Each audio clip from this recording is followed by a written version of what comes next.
Bienvenidos a esta estupenda vivienda en el ensanche de Vallecas, concretamente en la calle Alameda del Valle. Vamos a acceder a la vivienda que está en una urbanización privada, que ahora veréis, muy bonita. Este es el hall de entrada. Vamos a entrar en el salón, es un salón comedor amplio. La casa la vais a ver un poco diferente a las fotografías porque están con la mudanza, ¿vale? Accedemos a la terraza, es una terraza de 17 metros porque tiene también una parte de tendedero, que aquí vemos. Muy cómodo. Y esta es la urbanización, es una de las mejores que hay en esta zona. Tiene piscina, zona jardinada, zona infantil, es muy bonita. A través de la terraza también accedemos al dormitorio principal. Es un dormitorio muy amplio, tiene armario empotrado, todas las habitaciones tienen armarios empotrados.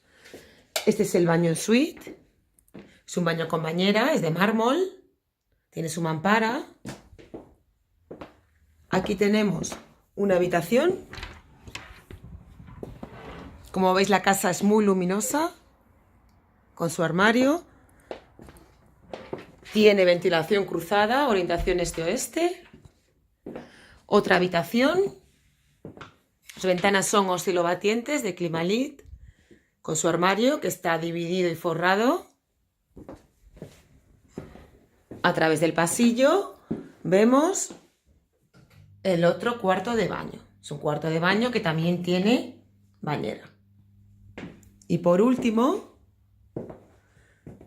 este es un armario en el hall que da acceso a la cocina, que también tiene muchísima luz gracias a su gran ventanal. La cocina quedaría amueblada con el horno, la placa vitrocerámica y la campana. La calefacción es individual de gas natural y tiene además una plaza de garaje amplia y un trastero que quedaría amueblado también. Mejor que vengáis a verlo porque es una buena oportunidad.